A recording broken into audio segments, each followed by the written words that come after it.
Hey, wrestling fans, welcome to the One Wing Wrestling Podcast, where we help you navigate the complex world of pro wrestling, bring you the best matches, world-class wrestlers, and news you can count on. At One Wing Wrestling, we bring the elite to you. My name is Krishna, and joining me, as always, is Mr. Bill Cupbush. Bill, how's it going?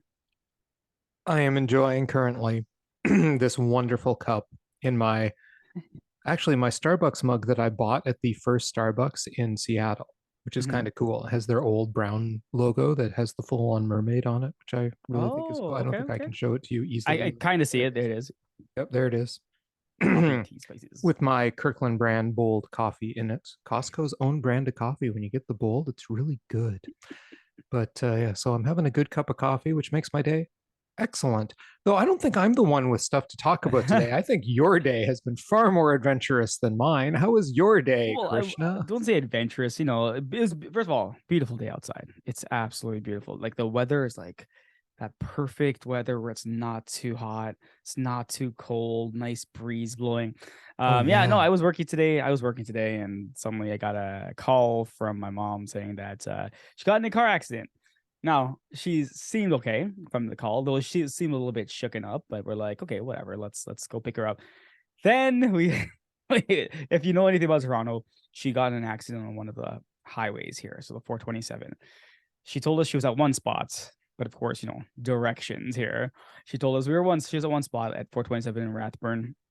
So we kind of, if you know anything about the city, going south on the 427, you actually can't get Rathburn. There's no exit to Rathburn, so you got to exit a little bit sooner or a little bit later. So we chose a little bit later. We got off at Dundas and then kind of circled back to Rathburn. And as we got to Rathburn, because we couldn't get a hold of her because she's on the highway, she's like, "Oh no, I can see the metro." And we're like, "What do you mean you can see the metro, the grocery store?" And we're like, "Where are you?" And she's like, "Oh no, you have to go down to Queensway." So good news is if we were on the Rathburn Road, so we circled back, got down to Queensway, and as we took the ramp back onto the 427, realized that where the accident was, you can't actually access that portion from the Queensway entrance. So then we had to exit at Dundas. We had to go down to Kipling, which Kipling now had like a traffic jam. Goes all the way south on Kipling, and jump back onto the Gardner Expressway. Um, and apparently there was something else happening in the Gardner, like another accident. Oh So Lord. there were some fire trucks in front of us that had the lights on. The good news is they were moving a bit, so that's okay. Like it took a little bit of time. When we got there, most of the accident had been cleared already. There was a cop just like he was blocking the fast lane because that's where they were pulled over on the fast lane, like on the shoulder. Oh So he man. so he was on the fast lane blocking it. So everyone was kind of moving around. So I kind of like went around and just pulled up. She was fine. She the car itself, like it seems like the person had kind of swung. I guess the flatbed truck that hit her didn't see her, and also didn't see the other person he hit as well. There were two people he hit. Mhm. Ended up taking out the driver's side. The window exploded when it got hit. Right. So we didn't even know that. Like, I didn't even know. I saw the car on the side. I'm like, okay, it got scratched up a bit, but she's fine. Right. And then the thing, everyone involved was okay. Mhm. And the cop walked her over and was like, take it easy, relax, go home, just take a deep breath. Everything's fine. Because I think he had written up the report and sent it off and stuff like Right, that. right. We took the car to the shop just to take a look at it. And I was like, first of all, the tow truck driver was like, technically speaking, the airbags should have went off. So that might be an issue, right? Mhm. We were looking at the car and we're like, it looks like it's probably gonna get written off this in the way it is, Right. because like everything, like the driver's side doors and everything like that, they're all damaged. The scratches are huge. The windows blown out. The rims are all damaged. So it's kind of like at this point, is the value of the car even worth like getting Yeah, the because it's an repairs, older right? car It's anyways. an old car, yeah, Yeah. 2011, I think. So, Yeah. so yeah, and then I got home at like, so I left at Mhm. 2:30, Right. right? I think I messaged you like 3:30, so we'd already Yeah. been out I for an was on my hour trying walk to, when you yeah, messaged me. yeah. Yeah. And we didn't get to her until like I want to say almost what time was it? 3:30, 4 o'clock almost the time you called? Because she had Yeah. just gotten into the car at that time. So 4 o'clock, I Right. think. Yeah, it would have been about it was only a few minutes after you sent me the original message. Okay. Yeah. And then it's just wild. Yeah. Wild day, right? Yeah, no, I'm just saying I was just glad to hear she was fine. Yeah. You know, I mean, that She's was the main thing, was that fine. no one in the accident was Was hurt hurt. at all. You know, yeah, there's some property damage to people's cars and stuff, but It's hey, when it property. comes to, especially on highways in Toronto, Yes. when you get away with zero injuries to anybody, that is good news. Yeah. So it was weird. I was walking, and I was doing my usual, playing Pokemon Go while I'm walking, and I have the AirPods in, and Siri will give me little notifications when I get Yeah. your text. Right, it goes, I get the little thing that's Krishna deny, and immediately my brain goes, "Oh, does he have a new news story or something for the podcast this afternoon?" It's like We have Krishna news. says, "My mom was in a car accident. Yeah. We may have to postpone the podcast." And I'm like, "What?" Yeah. Yeah. So, yeah, it was kind of a shocking, like, what the hell is going on? So yeah, I was Yep. just glad she was okay, and yeah, so yeah, a bit of an adventurous afternoon there, and we are recording later than usual as a result, Yep. but hey, it's all good. Actually turned out to be a good thing, because we got a couple more news stories. And for those of you who don't know, what we do here on One Wing Wrestling, on our One Wing Wrestling weekly show, is we look at the news, news and notes from around the non-WWE world, once in a very blue moon WWE. Then we're going to take a look at the AEW Roundup that Krishna has for us. I'm going to give you the Japan report, which this week will focus mainly on New Japan's Sakura Genesis show. And we're going to give our wrestlers and matches of the week, not necessarily in that order. So, yeah, do you want to get into some news, Krishna? Let's get into it. Okay. Well, first piece of news we've got today is the Kota Ibushi watch, because it's important to keep an eye on him these days. Dark Puroresu Flosion on Twitter reported that Kota Ibushi said that AEW is his top choice of where to go. Quote, "I don't want to go out normally. I want to go out seriously. I think I'm more suited to AEW than Japan. I already thought so during All In. I have many friends.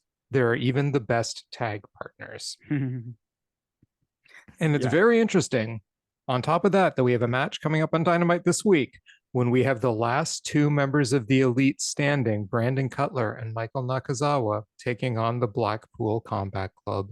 Will anybody help them? Anybody? Yeah, it's interesting, right?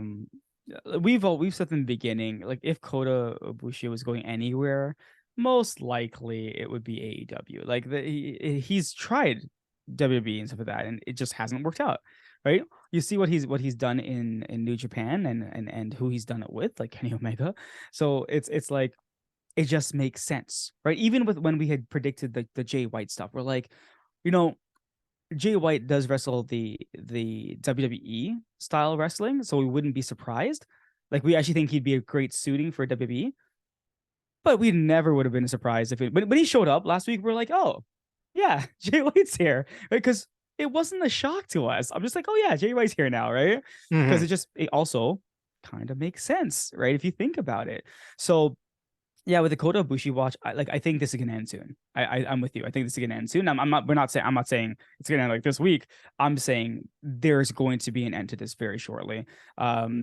He's gonna be joining AEW, though. It kind of like, it's interesting, right? Because then what's happening with what's his name? Oh my god, why am I forgetting his name? Konosuke Takeshita. Oh, Takeshita. Takeshita, right? What's happening with Takeshita and Don Callis and Kenny Omega? Like, there's all these like little things that I'm like if you're going trios. So if you're going trios, right? Let's say you do have Hangman and the Elite, right? Sorry, I said the Elite. I meant Hangman and the Young Bucks. Technically, you could have Kenny, Takeshita, and why am I forgetting? Yeah, Ibushi. Right, that'd be an awesome tag team. Oh, sorry, that would actually be almost instantly my favorite faction in AEW. I'd be like, right? Okay, I'm down with these guys. Yeah, let's go. And that's it, right? So like, when I read that this weekend, I was happy. I was like, you know what? Some good news there. I like that. Kota Ibushi finally coming out, and there's none of this like, oh, he's not gonna say where he wants. He was just open about it. Like, it makes sense. AEW. Yep. Yeah, AEW. So I'm happy. I'm excited. When it happens, I'll be even more excited, right? right? So I'm fingers crossed happens sooner than later, but it's gonna happen. Yep, exactly. So this brings us to another debut coming in AEW. On April 8th, Nick Wayne won the Defy title from Swerve Strickland. It's a Seattle indie. Wayne is still 17 years old. AEW announced that he will be facing Swerve Strickland on Dynamite on July 12th from the Saskatoon, Saskatchewan Dynamite, days after his 18th birthday. If you all recall, Darby Allin presented Wayne with an AEW Yes. contract in February 2021 at a Defy show. Allin and Wayne are friends. He joined Allin in the ring as well after the January 3rd, 2023 Dynamite went off the air. Allin told Wayne he wants to face him for the title one day, but he has to graduate high school first, which he will have done by the time July rolls around. So it looks like he's coming. Yeah, watching Nick Wayne face off against obviously, this second god of pro wrestling, Mr. Will Ospreay himself. Like this kid is ready. This is another Billy Starks, and I'm not in any way comparing Billy Starks on the same level as Nick Wayne, but this is the same thing. These kids, because they're kids, are ready. They're like Tony Khan signed that, man. Who cares? Listen, use your developmental. Like, hey, look at what happened in Top Flight. Like, not the injury, obviously, but like look what they wrestled every week on Dark. And just like, I'm not sure if this is in your news or anything like that, but Bill and I were shocked to learn that Sky Blue wasn't all elite already until this past weekend, right? So it's one of those things where it's like, sign them. Like these, you have opportunities to sign the future here, right? So like you just saying Nick Wayne is versing Swerve Strickland. I know. Goodness. Oh my goodness. Like that could depending on what's on the show, that could be easily match of the night. Oh, easily match of the night, right? Yep. And yeah, like this is exciting news because I do like the push that finish school first, like make sure the kids are finished their schooling first, make sure this is the path they want to take, right? And then go in, sign them, do what you need to do, whatever. But Nick Wayne, like maybe his AEW contract, does it like kick into effect when he's 18, or do we know? That might be the case. I have right? no idea what the details on it are at all. He was just, Darby Allin handed him a contract in February 2021. And since then, he then brought him in on January, and now that it's getting closer, and that's all I know about the contract. So this is big news. Like I remember the match we watched, the at the time Nick Wayne was 16. Yeah, I believe, against Will Ospreay. Against Will Ospreay. And he looked far beyond his age, right? Yes. So I am happy because it's weird though, right?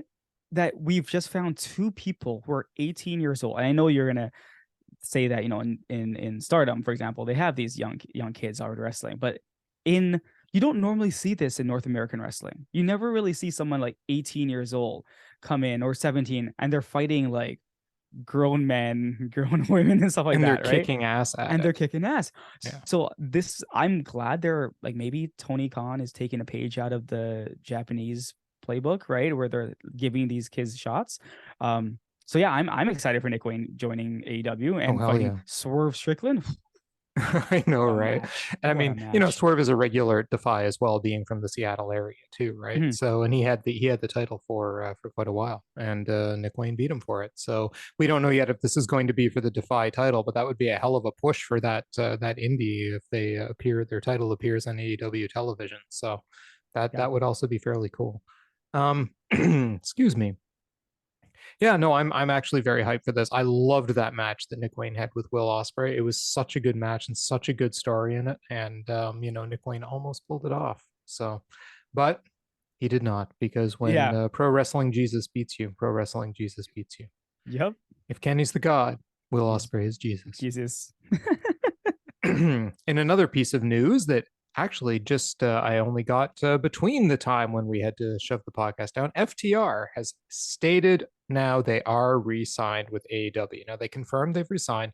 Dax Harwood stated this in an unreleased episode of the podcast. Meltzer has reported this. So he also stated that this has been in the works a long time and had absolutely nothing to do with Vince returning to be in charge of WWE. He said, I said on the podcast months ago We knew what we wanted to do, and everything was getting fine-tuned. We knew way before Vince came back in charge that was going to happen. Yes, we have re-signed with AEW. Of note, on the same thing, I'll just throw this in there. Dax also stated that if you want to sell 50,000 seats at Wembley, the match you want is CM Punk and FTR versus the Elite. Yes, actually, I screenshotted. Someone actually has the transcript of what he said there. I'll read it a little bit in a second. But first off, FTR signing. You were right. You were right. Remember when I said, are they gonna sign? Their contracts are up in April, blah, blah. And you're like, this will work. They're signed. They're signed. They're totally working this, right? And I'm like, yeah, but I can also see them going back to WWE. But yeah, you're right. It kind of felt they started talking about this to draw attention to it, right? And the whole thing about when you were like, did you know that Dax has to send like the recording over to AEW first before it can get posted, and AEW was okay with all this stuff being said about them, right? And I was like, okay, that gave me hope. And then obviously today, this came out. Now, this is not the first time I've heard this, if they want to sell tickets kind of thing, right? I've actually heard this before. And you know what? It's not, it's coming from every different type of source, right? Just based on, remember I asked you the question as well. Can they sell that many tickets, right? We're talking like and you had said, not even WWE on their best days can sell those many tickets, right? And just to get to what he said, as you stated, Wembley Stadium is huge for AEW. AEW has to be ambitious right now. We've done so much as a company over the past 3 years that everybody said we couldn't do. When Tony said we're going to sell 20,000 tickets at Arthur Ashe Stadium, that seemed ridiculous to people at the time. Everybody wants to keep moving the goalposts. He continues here as my picture just keeps moving for some reason. Okay, let's hopefully this is not okay. Everybody wants to keep saying you can't do this. I love saying that we're going to Wembley because if it's not completely full to the brim, like 50, 60, 70,000, whatever ends up being, that's huge for this company. And he's right. He's definitely right in that. He's, as a company that's only, I guess he meant to say been here for a couple of years, that's only a couple of years into its existence, you can't play it safe all the time. Agreed. Hence the Toronto show that for some reason they chose a 3,000 seat arena. Anyways, I'm not gonna harp back on that again. Okay, I'm not gonna do it. We're still bitter. Yeah, we're even though we have tickets to go see Forbidden Door 2, pushing that again. We're still bitter at that. He says the roster right now is so deep. Why not go for it? He ends with saying CM Punk and FTR versus the Elite. That's got to be it, right? He's like, if you want to sell 50,000 tickets and take the company to the next level, that's it. That's me dreaming. That's the dream match. That's a 6-man tag in Wembley Stadium that could help launch AEW to the next level. This is the exact same thing I've heard on multiple podcasts, including, and I hate to mention him, including Jim Cornette's, right? Because the fact is that just, you could have, here's the one story you could have zero build up to, even though we've had build up. You have zero build up to, and you'll sell out that stadium. If you announced it was FTR and CM Punk versus the Elite, you could have zero story going into that because you have all the story already. You already have it, right? That would sell out the stadium. That would, I agree, that would sell the stadium. Now, to his point in terms of like, you know what, maybe we don't need to kind of thing, right? Like anything we do there is going to be big enough for this company. That kind of takes me back to like, listen, the whole CM Punk thing, but we've given our opinions on this. Like, we don't think he's coming back after what happened recently. We really don't think he's coming back, but I don't know. Tony Khan is at the end of the day, Tony Khan's the boss. CM Punk is still under contract, right? So maybe what the boss says goes at that point. But again, I am happy, going back to what this was about in the first place. FTR signed a contract because now we can get FTR matches. Now FTR can put the AEW tag team division back on top where it belongs, right? Have those great matches, like have the FTR versus the Lucha Brothers, have them versus like anybody, like even have the Wingman face them. Like I'd watch the Wingman versus FTR because it'd be fun. I'm kind of over the Guns versus FTR. I'm kind of over the Acclaim versus FTR. Like I want I'm over the Guns and the Acclaim, period. But I really do want that, like, FTR to face off against like as many tag teams as possible and carry that belt, build it up. I want them to even win the New Japan belts again, because the end game for their story is FTR and the Bucks. Take whatever that back. You best, take that back. We will be talking about those tag titles later. You take that back. I'm not getting taking those back. belts It's back. FTR versus the Bucks to Nope. see who the best tag team Nope. is. Not happening. But overall, I am very happy FTR signed, because I really listen, when Cash went down, I said that my most improved wrestler from last year was Dax, right? Mhm. And I said he improved so much. And then they just fell off the radar with all these losses and stuff like that, which to me just didn't help them in any way. And they still have a lot of building to do, because who cares if you beat the Guns? Nobody cares that you beat the Guns, Right. The Guns don't even care that you beat the Guns, right? This is true. So it's they have like a hill to climb right now. Just go out there, have the quality matches that we know you can have. You're signed to AEW, so there's not going to be any of these bidding wars and who's going to go where. No, you're AEW. And Yep. as Dax pointed out in his podcast, when we signed our next contract, it's probably going to be our last contract, right? So I'm happy. FDR is all elites again. And Still. and still, yeah, you're right. Still.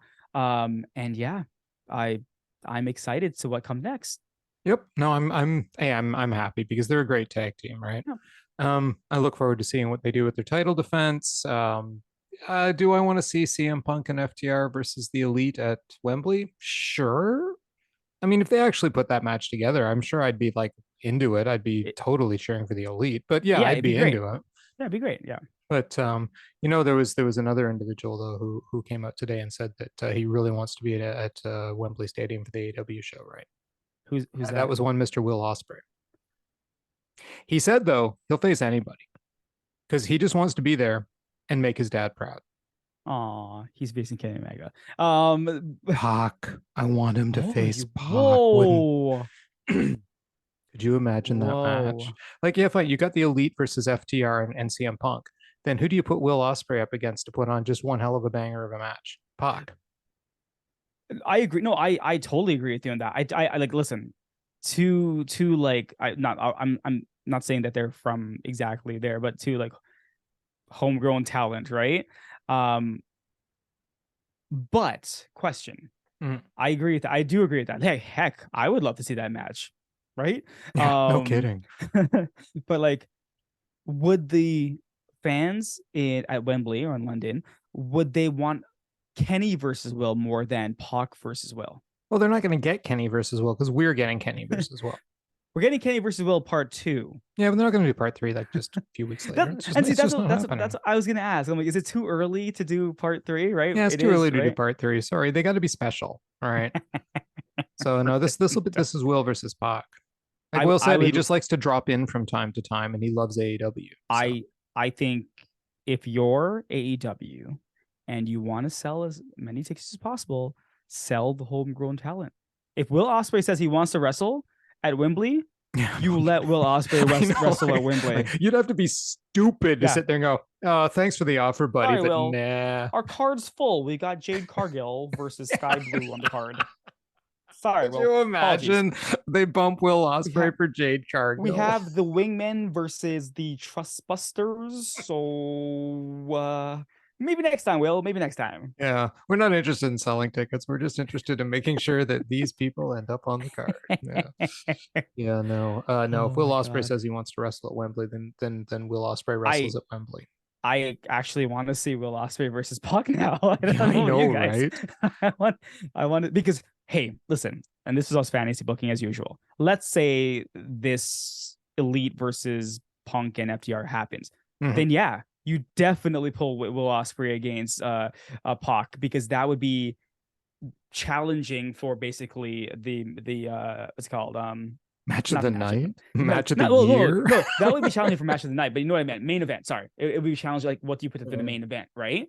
It would be like a co-main event or whatever. Like, because nobody cares about the like MJF versus whomever he's gonna fight, right? but that would be amazing. That would be absolutely MJF amazing. was going to get the death spot if those are two matches on the card. Oh my God. Can you imagine? I don't care who MJF faces. What's it going to be? Like, just nuts. Or you do Will Ospreay versus Zack Sabre Jr. or something like that. Or I mean, I'm stacking a card here, right? It's like, can you imagine if they had the Elite versus Punk and FTR, Ospreay versus Pac, and then a Four Pillars match? Because as much as we don't like MJF, those other three guys. Oh yeah. And I mean, look, MJF doesn't suck in the ring. He's just not amazing. He's not elite. He's good, you know. But I just thought of something though. Right. What if, you've got United Empire coming at the Forbidden Door, right? And you've got blah blah blah. What if they get into a whole ruckus with the Blackpool Combat Club and you end up with Bryan Danielson taking on Will Ospreay at Wembley Stadium? Oh man. Could you imagine? That is a match I think so if they're never smart, happened before. He came out saying that's a guy he wants to fight. So think about that. Instead of having two of your homegrown talent fight each other, split them up into two different matches. Oh yeah, and Pac can go fight someone else. Anybody else. Like right? I don't know, Orange Cassidy again. I have no idea. I mean, that would be amazing. But I guess you'd want him to fight a heel though, because he'll be total face in England. Oh yeah, definitely, right? And that's the thing. AEW has the talent. They have them, they just don't really use them that much, right? Yeah. So like I'm getting like, listen, we are going to a once in a lifetime show for us with Forbidden Door, and I'm hoping that our UK friends get the same thing, right? So if Will wants to wrestle in London, you let him, and you somehow get Pac back. You have to get Pac wrestling in there, right? Anyone that's has any affiliation with London or anything like that, anywhere around that area, you bring them in, because you're going to draw tickets. You're going to need to sell that stadium out and make a point again. Like, hey, AEW is here to stay, right? So I'm excited. Yeah, that's I never thought about. Pac has totally slipped my mind because he hasn't been on TV for such a long time that I forget he signed with AEW all the time, right? So Jay Lethal versus Pac. Yeah, see, I mean, there's just so many matches you could have that are just absolutely phenomenal that Pac could put on. It's just crazy. We could sit here fantasy booking all day, I'm pretty sure, because these matches are pretty amazing. Oh, you want another little piece of fantasy booking though that came true today? Okay. So a Swerve Strickland title match has been announced. Back in more Swerve Strickland news, this weekend at Triplemania. Triplemania Monterrey, Swerve Strickland will be part of the mega title match, taking on Vikingo for the title, along with Commander and Rich Swann in a four-way. Oh wow. Yeah, no kidding. Oh wow. Big match. Yeah. That is a big match. Oh my goodness. Yep. Vikingo... Well, they don't joke around with AAA, right? With the Triplemania season. Wow,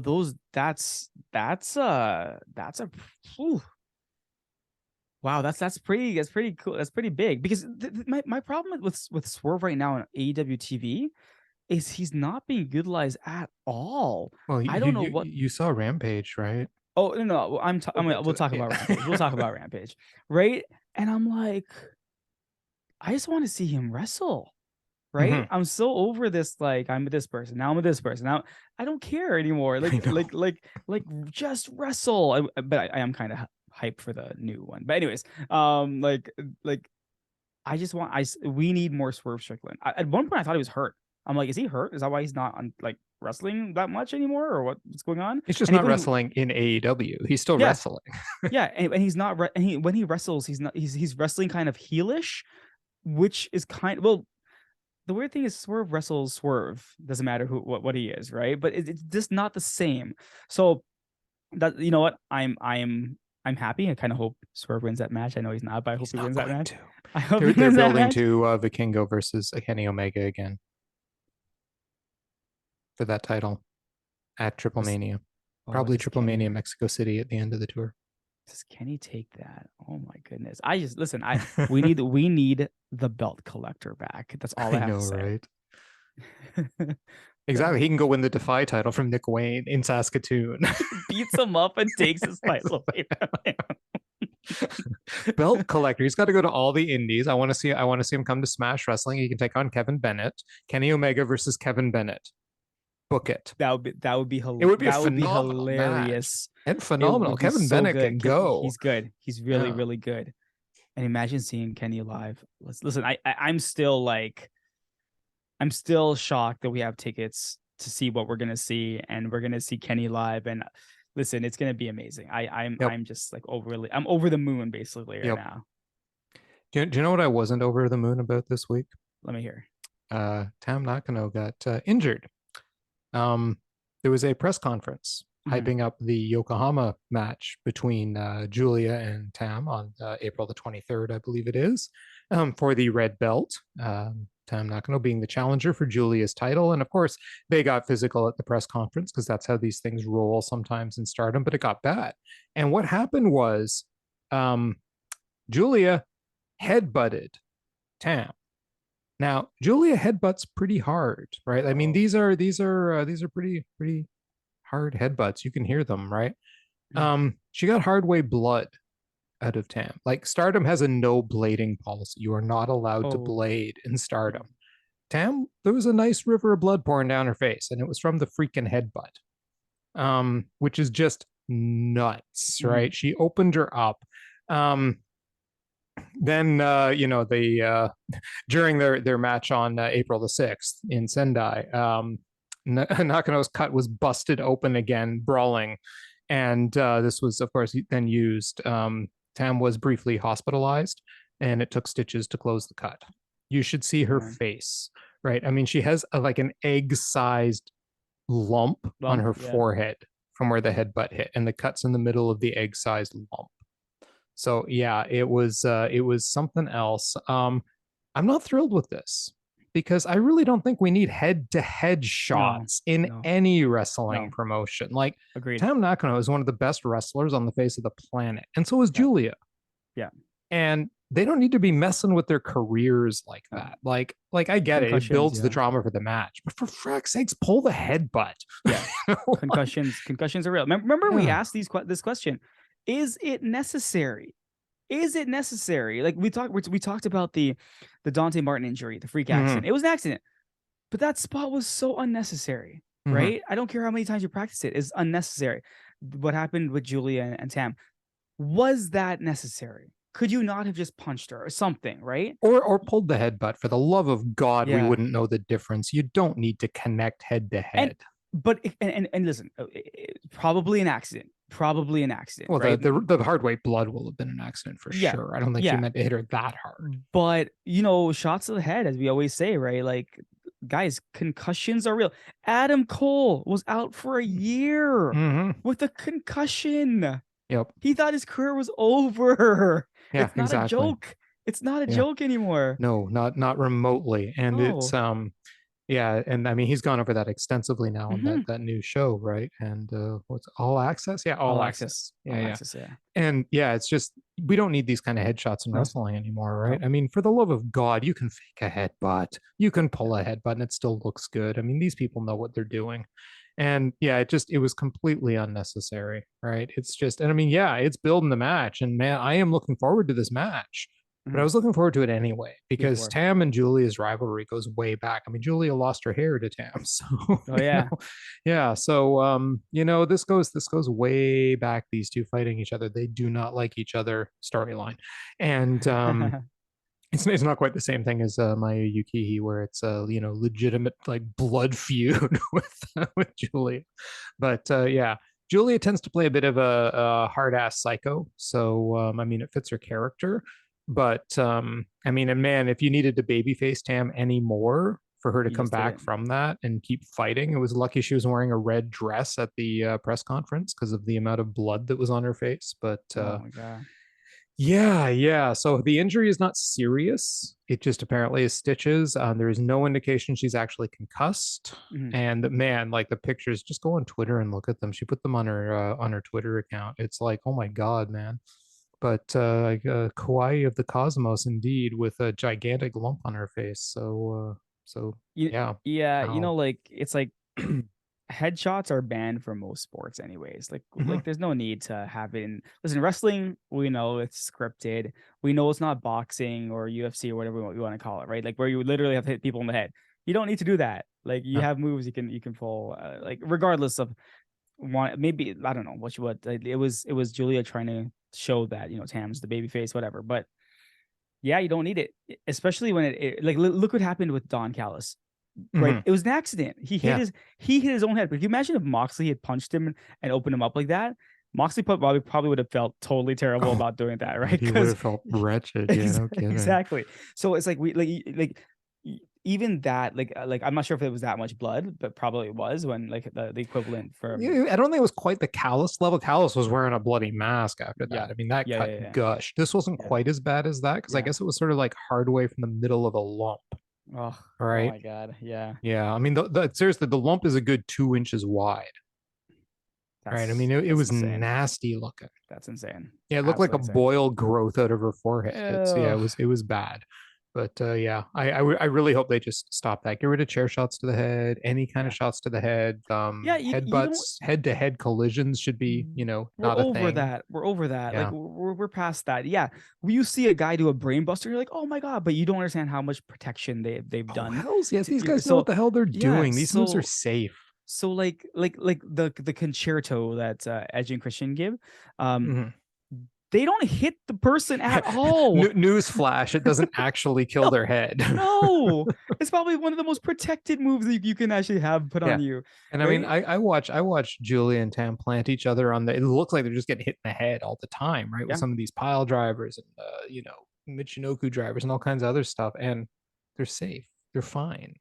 yeah, It's like they know yep, what they're doing. It's just these head-to-head things. Julia just needs to stop with the headbutts. I mean, it's yeah. not the first time I've seen her throw one that you could hear the impact. She hit Maya Yukihi with one too. You could literally hear the thump, and it's like a sickening thud, right? Oh. It's like it's just gross. Like you just don't need to be doing that. So, Julia, stop. Find a different move. Like give her a good forearm shot to the face or Yeah, something, just punch like her. yeah. Punch her in the face. Yeah, exactly. Just punch her. Exactly. Just punch her. You don't need to headbutt the person. But anyway. Well, that brings do you have a dirt sheet for us this week, Denai? No, the only dirt sheet item I had was the like whether or not like your take on the CM Punk returning Right, for right. thing. And we That had was really it. discussed So kind of that. So blended yeah. in with Yeah. everything we were talking about. Like that was really it. Like do you still believe? Like remember we had talked about this. Like Mm-hmm. FTR huge CM Punk like Yep. fans and friends.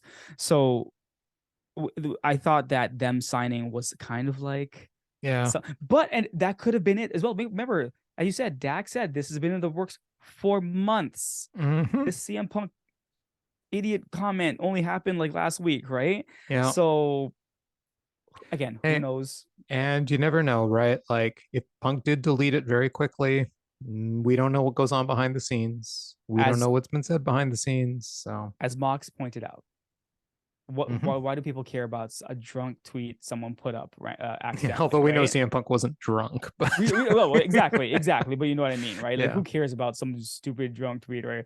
But it's like, yeah, like that's it. He got worked up, and you're right. He deleted it almost immediately, right? Yep. Because it's like we've all done stupid things. And I'm not defending Punk, but I'm like, Yeah. be smarter. That's it. Yes. Be So smarter. Don't drunk tweet. Don't headbutt people. don't have people exactly. Yes. Okay. So that brings us then to our AEW roundup. Cool. So I'll quickly go through these matches that I kind of highlighted this week. So I'll quickly jump to Dark. I kind of left Elevation out because the matches were good. I just didn't see anything that really stuck out too much to me. Fair. But on Dark, Era Fox versus Peter Avalon, great match, fun. Sounds good. Peter Avalon's great. Era Fox is just awesome. So obviously Era Fox won. A lot of fast moves, a lot of big moves, a lot of moves that he can do to Peter Avalon, right? So and Mm-hmm. Peter's been great. Um, I quickly just highlighted Serpentico versus Willie Mack because I really like Willie Mack. I really didn't like Luther screaming outside of I'm like, You it's hate funny for the Luther. first it's funny for the first bit. It's funny for the first bit. And then my God, it gets annoying, right? And I get his character, she's just nuts, right? But Serpentico versus Willie Mack, great. Willie Mack wins. Not Willie Mack's best match, but it was okay. It was okay. I was actually surprised with the main event. It was Kara Hogan versus Tony Storm. Hard hitting. Kara Hogan looked really good in this match, Oh, yeah. right? And Storm looked good too. Like they were hitting each other hard. Yeah, obviously Tony Storm won, and she won by herself, did no help from anybody. And yeah, these two were good. They got about, I'm gonna say they probably got about 10 minutes. So they got a good chunk of time to actually go on a dark match, right? And Kara looked really good. Like I haven't seen Kara wrestle like this before, right? So good on her. She looked great. Her and Tony Storm. It was a pretty good match. And then on Rampage, Hook versus Ethan Page. I must have missed this. I totally forgot this match was happening, but it was FTW rules, so it basically means like no holds barred, whatever. Yeah. This match was fun. They took the match outside the ring. They fought outside. Well, they fought in the audience and stuff like that. I love Ethan Page. I think he's so funny. Like his character is just perfect, just the way it is. Like don't change it. I like his little pop up power slam he does because he popped up Hook at one point outside and power slammed him onto the ring bell table. But of course, Hook won. Hook, who used the twist of fate. So I guess he's now That's fully his aligned thing with, now, right? with He's Matt with Hardy, right? Matt Hardy. Yeah. And then you saw Matt Hardy and Isaiah Cassidy just watching in the back room. They didn't actually get involved in anything. So really weird. But I'm like, no, don't do this to Ethan Page. I see where this is going. It's going for Ethan Page versus Cassidy and versus Hardy at the ending. That's what it's going to, right? But I like Ethan Page with them. He was so cool with them. I'm like, what do you do after this? Like, what do you do after this with Ethan Page, right? Like you put him with what's his face, Scorpio, and then Scorpio's gone. I don't know where Scorpio Sky is. I don't know what he did. It would Apparently, happen to the Men of the Year. I yeah, miss the Men I of the like Year. them, right? And then like you now have him with Hardy and stuff like that. And it's like I started to like this, and now it's kind of broken up already. So I'm like, okay, sure, right? You didn't really have time to breathe because first he was a jerk, and then he liked them, and then they were friends, and then suddenly it's like, okay, it's over. Yeah, we're done. We used you. But anyways, pretty good match. So going to your comment earlier about Swerve, I put down Swerve and Brian Cage. I go Cage beat up Darby while Swerve came out, so they're kind of affiliated together. Where are his mogul affiliates? Oh, they're done. They're done, right? Yeah, he got rid of them. So that's the best move right there. Like I think Swerve and Brian Cage. Oh my goodness. Because now it's Swerve is affiliated with the embassy. Is that what they're called? Yes, the embassy. Right? And that includes those other two guys, right? Yeah. So I am, listen, this should have been what it was from the beginning. I like this. But I have a question for you, Bill. Yep. What's happening with Swerve and Keith Lee? Well, they're still waiting to have their match, right? That's what I'm like. Did they forget that they're having a match? Oh, I'm sure that they'll just assume we'll all remember it when it finally gets around to maybe happening somewhere in the next 7 months. Yeah, unless Keith Lee joins them. I just figured that Keith Lee, when his hair went all gray, Swerve was like, you know what, I can't beat up in a senior citizen, so I'm over this kind of thing, right? But yeah, I was like, okay, sure, whatever. Anna Jay and what's her face? Julia Hart had a match on Rampage. Weird part, Anna Jay was the bad guy in this. I'm so confused. I'm like the audience is really behind. Like Anna Jay was wrestling heel in this match. The House of Black are basically faces at this point. I know, but we love them. We love them being bad guys or whatever they are. They're not really bad they guys. can be bad, yeah, and still be good guys. True. I like the match itself for the Anna Jay versus Julia was okay. Just at the end when Julia Hart's leaving because they switched from Rampage to Battle of the Belts. Orange Cassidy comes out and Julia Hart's not even gone yet, Oh, and she kind of man. stands at the top of the ramp, and she's just looking at him, and so freaking hilarious. But it plays in because Yep. Well, right, that's it's probably why house. that Yeah, happened, it right? was They did that on so purpose. so funny. Next match: Orange Mhm. Cassidy versus Drilistico, Battle of the Belts. Mhm. Is Orange Cassidy like silently an elite wrestler, Bill? Is that He's what not silently. He has been he, elite for quite some time. I'm always like I always say this. We don't give this guy enough credit. This match was fantastic. Now Drilistico, which they kind of said is Rush's brother.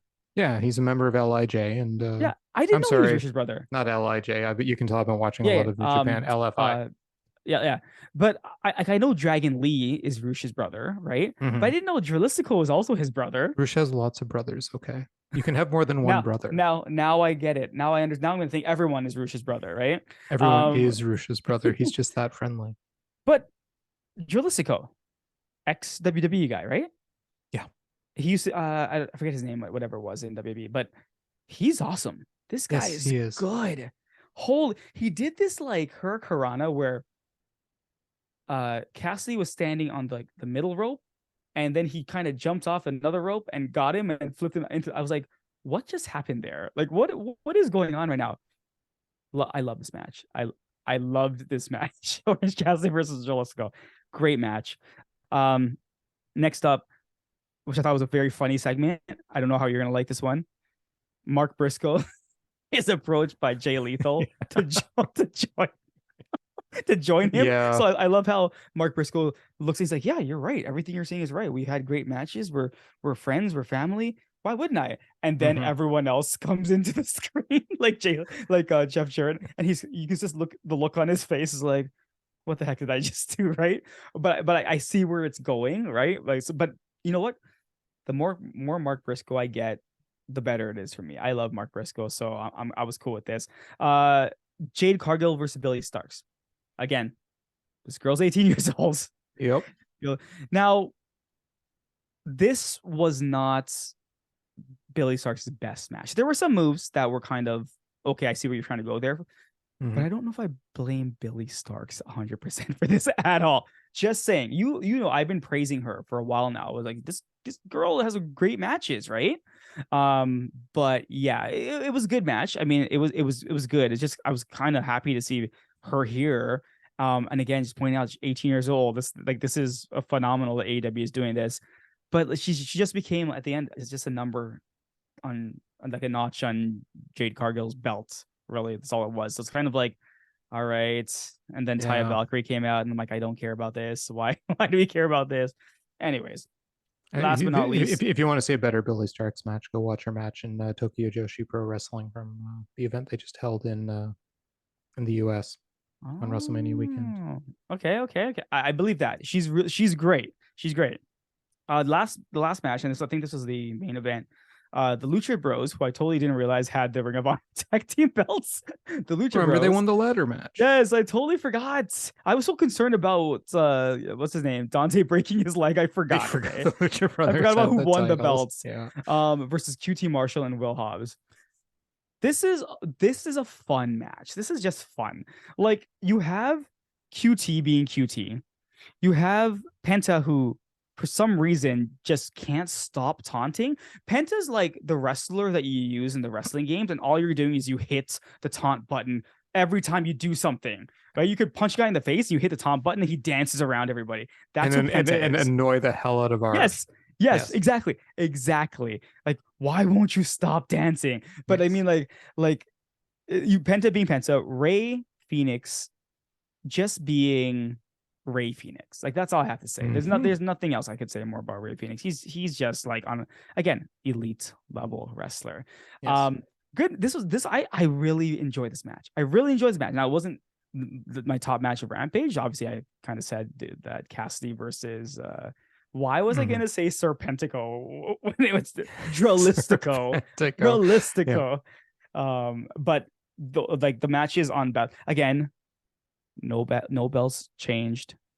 So kind of like, why do we watch if no bells change? Also, just like, you know, I like to nitpick about some certain things, right? Battle of the belts. Would that not mean that the belts are being challenged from each side. So the tag team champion from ROH versus the tag team champions from AEW. No, it just means you're battling for belts. No, because that would be battle for the belts. Well, wouldn't It's called battle battle of the the belts mean that belts. the belts themselves are fighting each other and that everyone else is Yes, just sitting there I want to watching see them as like I want animated to see belts? the TNT championship jump in the ring against the TBS championship and just Go start for wrestling it. each other. Yep. There you But go. yeah, See, battle of the belts. but overall, again, we had a battle of belts that had nothing, right? It had no changing of championship. So you have to have something change on this show, or no one's gonna watch it, right? So just my thoughts. Yep. Back to Well, I mean, they AEW. put on some pretty good matches. Apparently, you named 3 of them as matches that people should check out. I enjoyed the matches. I just didn't enjoy the fact that it's predictable. Well, it's because we want Jay Cargill to drop that belt. Probably. Yes. Just a point about Drilistico. He never did wrestle for WWE. His association with WWE was the fact that he was originally called Dragon Lee in CMLL, like his brother, who is currently Dragon Lee. Dragon Lee. And yes, he's brothers with both Roosh and Dragon Lee. His uncle is also a wrestler. It's a wrestling family, okay? But he was in CMLL wrestling as Dragon Lee. But then when Mystico left to go to WWE to become Sin Cara, he replaced him as Mystico. And then he was Mystico for a long time. So that's who I'm mixing it up with. I'm mixing it up with Sin. Okay, that's what got it. Exactly. I just wanted to make sure we got that straight so that you know. That would explain it. Well, I was like, how come he's never had a match like this in WWE? Because he was never there. He was never there. That is correct. Tough to have that match there when he was never there. Yes, but now he is signed to AAA along with the rest of his family, and nice. Yeah, Drilistico, part of La Facción Ingobernable. So there you go. So there we go. That's great. Those are some fun matches. I would really like to know though why titles don't change on Battle of the Belts. Yeah, Tony, why aren't titles changing on Battle of the Belts? Yep. Well, now we go across to Japan, and I'm going to talk a little bit about New Japan Pro Wrestling Sakura Genesis show that happened last Saturday. And some notes out of it first before I get into a couple of matches I think you should check out on the show. El Phantasmo was kicked out of the Bullet Club. El Phantasmo and Finlay argued before their match with Gorillas of Destiny and Master Wado. El Phantasmo walked up to a kid at rings. Remember, I told you he was doing this before, right? Like he gave a kid his glasses and stuff. Well, he came up to this kid and he put his ELP beanie on the kid at ringside. And David Finlay leaps out of the ring, comes running over, grabs the hat off the kid and whips it into the crowd and yells at El Phantasmo. So then he turns around, telling El Phantasmo to get back in the ring. He turns and walks towards the ring. El Phantasmo takes his shirt off, hands it to the kid and says, "Shh, don't tell him." Which was really cute. So he gives the kid his shirt anyway. So the kid ended up with his shirt. I mean, what a babyface move. Anyway, El Phantasmo got the pin in the match over Master Wado. The match wasn't bad, but I mean, it's the stuff after that was the big point. He hit Master Wado with a sudden death in the CR2, but then Kenta and Finlay drilled Tama Tonga and Hikuleo with their belts and proceeded to beat them down. El Phantasmo interfered, pulling Finlay off Tonga. The crowd started chanting El Phantasmo, or ELP, really. They brawled until Kenta got between them, but then Kenta gave ELP the GTS, go to sleep. Finlay was about to hit El Phantasmo with the shillelagh, but Taiji Ishimori, who is like El Phantasmo's best friend in the Bullet Club, intervened, stopping him, and then turned around and kicked El Phantasmo in the nuts. Then Finlay hit El Phantasmo in the head with the shillelagh. They all yelled at him for being terrible, and they left, leaving him lying in the ring. Boy, did he sell that beatdown. He collapsed partway back, when the young lions were trying to help him to the back, but the crowd was all behind El Phantasmo, totally baby-faced him. So yeah, El Phantasmo now not in the Bullet Club and on his own. Interesting. Might he make his way to AEW at some point, since he was much more of a Jay White fan than he was David Finlay. So another note, Sonata beat Okada for the IWGP World Heavyweight Championship. This was surprising. I mean, I've heard it said that if they were going to put the title on Sonata, now's the time, right? I mean, he's Okay. changed his hair, he's changed his faction, he's changed his moveset. So, okay, great. Sonata's the champion. But I assumed Okada would hold it because I had already fantasy booked all around Okada Yep. holding the IWGP Heavyweight Championship with, Ospreay and Omega, and, Will Ospreay and his like coming into glory this year that I had booked out for him. And that's not happening now because Ospreay, no, or, Omega, no, not Okada no longer has that. See, I wanted on either Ospreay or Omega, right? Like but Sonata I just has thought it it was now. I just thought it was funny when you said that it was his time because he changed his hair. Yep, I that's right. was like, all right, Yep, okay, I changed. get it. Well, like Keith Lee, right? That's true. Yep, That's changed his true. hair. It's his time. It's his time. You change the hairstyle. It's now your Your time in time. wrestling, right? Like look at I almost called him Ryback. Look at Wardlow, right? Hair gets cut off, and like look where he is now. Oh yeah, nowhere. Nowhere. He's again. What did Wardlow do? Yep, exactly. We don't know. But then we get into a couple of 3 championship matches that I want to highlight on this card. The first is Mercedes Moné, the champion, taking on Hazuki and Izumi for the IWGP Women's Championship.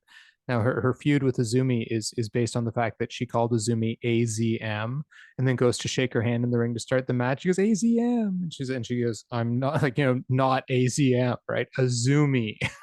So, yeah, it was kind of amusing. The announcers point out that Hazuki's record in big title matches is 0-8. She has never won the big one.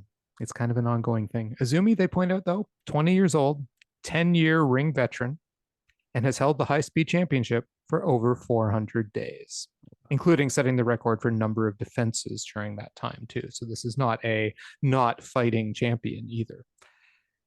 Mercedes Moné was wearing Mandalorian inspired gear. Anyway, there was a good pinning exchange to open the match. Hazuki face washed Mercedes, hit a full Nelson slam, sent on for 2. We got Izumi and Hazuki in the ring, with Izumi throwing Hazuki into a suicide dive onto Mercedes, then running corner to corner and doing a diving crossbody off the turnbuckle to the floor. I sent you some video of that spot.Id you see it? What'd no, you think? I've seen many clips of this match throughout the weekend. Listen, I don't watch Stardom. I don't watch anything to do with it. I don't watch a lot of the obviously IWGP. I don't watch a lot of New Japan wrestling. But this match was pretty good. It was hard hitting, and I was like, okay, you heard me say, like, I can't believe these women are doing these things to each other because they're hitting harder than the guys are hitting, right? So I was impressed, and the weird part is that you look at it and like I keep stopping on Sasha Banks, but Mercedes, she did well. Like, she did really good. Like, she did good, but the other two were they were great. Like, I mean, I don't think I've ever really seen them wrestle, to be honest with you, but they were really, really good. Like, really fast. It wasn't like slow or anything like that. It was really fast, like my style matches. Yep. I told you they wrestle that style. Yeah, but no, I thought, like, wow, this was like for a title defense, like a triple threat. It was really well done. Yep. I mean, yeah, it's just they're both so fast. I mean, Hazuki and Izumi are my top 5 favorite wrestlers in Stardom. Period. So yeah, I mean, Izumi went nuts with arm bars in this one. She got him blocked on each of them. She hit La Mystica on Mercedes at one point for putting arm bars, like simultaneous arm bars, one on each of them. Wow. It was pretty cool. It was a pretty cool spot. Typical Tower of Doom spot. There was a lot of good counters. Izumi countering a backstabber attempt with a stomp and the Izumi sushi for 2. I sent you the other spot to where Mercedes tried to go blow to blow with Hazuki, and Hazuki just takes her to the mat with forearm shots. And didn't those look vicious? They reminded me of the Ospreay. I forget who he fought. It was someone in Revolution, but the guy turned his back on him, and he just started like pounding on the back of his head. And I'm like, did he kill that person? Like it reminded me of that. And you realize, like, there's a point in the match where she's hitting her on the ground, and you see Mercedes' hand come up like this to cover her face because she's getting hit in the face, right? Yeah. And I'm like, okay, listen, that looked painful. Well, it was actually, because what happens in it is she has her arm up like you normally would, right? But then you see her sell, and I'm going to give Mercedes a ton of credit. This woman sold really well in this match because you see her sell and she gets hit, and then the arm slides down, and the announcer goes, "She's out," and she just lies there prone, like she's been put out from these elbow shots. It was actually really well put together, that whole spot. And yeah, I mean, the one thing I'll give Mercedes credit for is she can sell well, and you know, I found it interesting because you pegged it perfectly. It's a really good match, but the stars were Azumi and Hazuki, right? And I mean, it's a pity that the announcer messed up too at the beginning. Hazuki makes her way to the ring, and they announced her as Azumi. Oh no! I'm like, come on, guys! Like they corrected it when she got in the ring, but oh my god, people! Like seriously, they're completely different wrestlers. They don't even look the same. You know, but I mean, Mercedes always looked a step behind both of them. You know, she did some really good moves. She did really well. And I thought it was interesting. Like Dave Meltzer repeated what I basically have said all along, right? Like Mercedes Moné, he said, is the best of the North American wrestlers, women wrestlers. That's his statement, not mine. I'm not going to, I don't necessarily agree with him, but let's assume for a second he's correct. That's the best. And he pointed out those two women are just that much better. The Japanese female wrestlers are a step ahead, right? And I mean, it was clear in this match. They were faster than Mercedes. I mean, you see Mercedes running, and she just looks like she's running at half speed compared to them, right? They're hitting everything crisp, solid, just amazing athleticism. They're just so fast. Mercedes did not suck. This was a really good match. I would totally recommend watching it. But it's clear the other two are a step above. And if you're going to sell Stardom as like amazing wrestling talent, this was the match to do it, because holy crap, those two women are amazing. All right. I mean, I will continue. They are two of my favorites, and I will keep pushing them at every possible opportunity because they are phenomenal wrestling talents. Mayu Iwatani came in after the match too to set up their match at Yokohama Grand Queendom. So on April the 23rd, you have to have multiple queendoms in the year. So this is Grand Queendom, not Dream Queendom. Dream Queendom. There we go. Okay, yes, exactly. Zack Sabre Jr. taking on Shota Umino for the NJPW television title. These are a 15-minute time limit. They started with flash pins. Zack Sabre Jr. played the cocky asshole for a good chunk of this match again, which he is absolutely great at. But this was a story between Shota Umino going after Zack Sabre Jr.'s leg, and Zack Sabre Jr. going after Shota Umino's arm. And they did a really good job of this. I mean, there were so many good moves, so many amazing counters, so many like just submission holds. Like no one does arm bars like Zack Sabre Jr. Nobody. All apologies to Bryan Danielson. But Shota Umino, like his reverse into a Mahi Strahl for two was amazing. I mean, it's just even when Zack Sabre Jr. hits penalty kicks, they look painful as hell. The man hits everything like it is just perfect. I mean, it's amazing. Sabre actually kicked out of the Death Rider. Shota Umino hit him with his finisher, and Zack Sabre Jr. kicked out. The announcer was saying, "Ooh, Umino needs to kind of go and restock, figure out where he needs to go after this, because he got his finishing move beat too." And but then Shota Umino hit a package DDT. Sabre countered another Death Rider with this amazing pinning maneuver, and that was it. 3 count with only like moments left in the 15-minute time limit. And yeah, great match. Definitely worth checking out. This is a solid story in this one. Zack Sabre Jr., I mean, need I say more? The guy is insanely good. And Shota Umino, this kid is good too. I mean, give this kid a few more years and holy crap. Right? I mean, he's got so many good moves. He's got such a good, he's working on presence. But then we had Bishamon, Yoshihashi, and Hiroki Goto taking on Aussie Open, Kyle Fletcher, and Mark Davis for the IWGP World Tag Team Championship. We had, near the beginning, simultaneous Mark Davis, Tope Suicida, and Kyle Fletcher top rope moonsault to the outside. But this is where the match got interesting, because Fletcher hit his head on a guardrail as part of this move. Busted him wide open. Side of his head. Yeah, bleeding everywhere. He immediately got back in the ring. He looked fine. He wasn't woozy or anything from it. But he tagged out to Mark Davis and went to the corner. The doctor taped his head up, like he was literally wearing like a headband of tape, right? And he got back in the match. He got dumped over the top almost immediately though by Yoshihashi, who continued to work over Davis, neck breakers, elbows, till Davis hit a back suplex and tagged in Fletcher.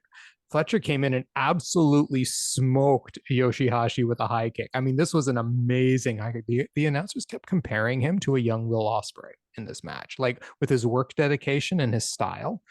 And I'm like, yeah, you know what? That's not wrong. And they pointed out how Aussie Open are basically like the two guys closest to Will Ospreay in the United Empire. So very interesting.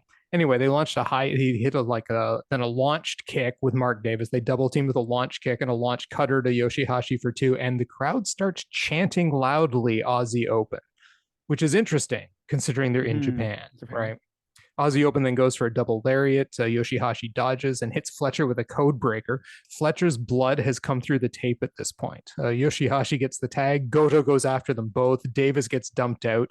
But Fletcher and Goto exchange shots with Fletcher actually coming out on top until Goto turns him inside out with a lariat. Then a spinning high kick and a backdrop driver for 2.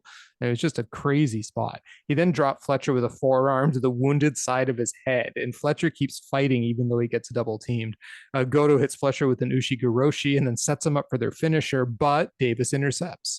Fletcher reverses for a roll-up for 2. Goto gets Fletcher with a rope-assisted Shoto, then nails a big kick in the GYW, but Davis manages to save the pin, and we get another big Aussie Open chant from the crowd. Goto sends Davis back out to the ring with a lariat. Fletcher fights out of their finisher again and pops up from Yoshihashi's Snapdragon screaming. They run him into the ropes, and Goto goes and hits a lariat to the back of Fletcher's head. They set him up again, and he fights out again. Oh, wow. They set him up again, but this time Davis hits Yoshihashi with an enziguri. Davis and Fletcher execute an assisted Liger bomb at this point for a big near fall. All 4 guys are down, and we get yet another big Aussie Open chant. Aussie Open are the first to their feet, though. They have a mini super kick party on Yoshihashi. They hit Bishamon with the double lariat, then they go then again to Goto. Then they nail the Coriolis to Goto for the 3, and your new IWGP tag champions are Aussie Open. I mean, what a great match. The story in this match was great. They capitalized on Fletcher's heart. I mean, the guy just wouldn't go down, right? And the fact that he was wearing like a freaking taped headband with blood soaking through one side of it, I mean, hardway blood was just insane, right? I mean, he put on a hell of a show. Mark Davis was incredible. Yoshihashi, holy crap, did this guy fight well in this match. Fast hits, crisp strikes. I mean, stuff just came out of nowhere from him. It was great.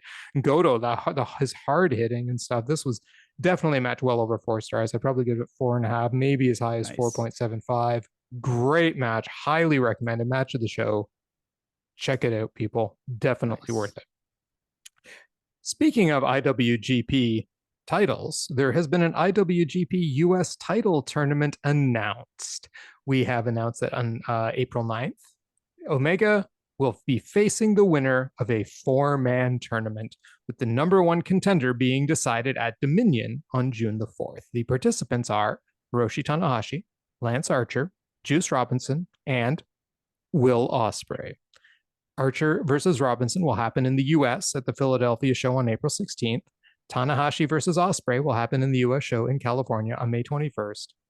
And then the 2 people who win each of those matches will face each other at Dominion on June 4th. So is there any doubt in either of our minds that Will Ospreay is winning this tournament to be the number 1 contender for the US title? Definitely not. I mean, it's setting it up for obviously Forbidden Door. It just makes sense. Like round 2 is going to be in, it's going to be in North America. The first one was in Japan. There's no way anyone is winning. Really, Lance Archer versus Kenny Omega. Can you imagine that's what we get at Forbidden Door 2, Lance Archer and Ken. Not that would be a bad match. It'd be a great match, but when you could have had Ospreay. Yeah. Juice Robinson. I love Juice. Yep. Juice Robinson. Tanahashi. I'm like, okay, guys, come on. Let's be real here. Okay. Just get Will there. We're gonna be good. It's gonna be part 2. I'm hyped. Like, I mean, it's for the belt. So this is gonna be interesting. I'm just this came out of nowhere. And I saw it and I was like, yeah, so here we go. Here we go. This is where they're setting it up now. So 100%. Krishna, you know I can't get out of the show without talking about Stardom. I did promise you last week I would talk about the Himeka retirement road, right? Well, I have to talk to you about it more because Okay. I have to go back to the April 2nd show, and we had another match on the Himeka Retirement Road, and another really good match. Natsupoi and Kakeru Sekiguchi, my apologies if I have the pronunciation wrong, versus Himeka versus Miyuki Takase. Himeka wanted to wrestle with both of these women because they are freelancers working in various Joshi promotions, meaning Kakeru Sekiguchi and Miyuki Takase. They work in promotions like Ice Ribbon, Actress Girls, Oz Academy, that kind of thing.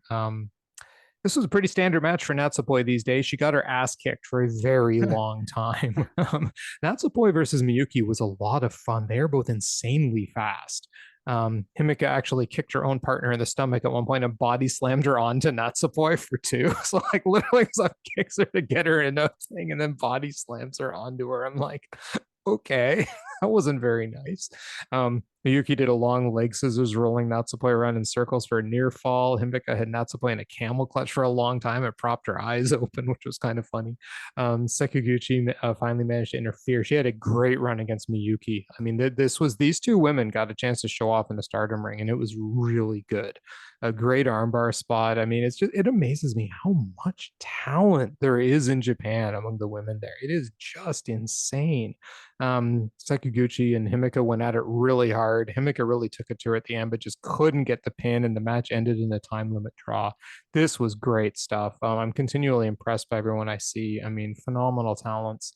And the Himeka Retirement Road will continue next week.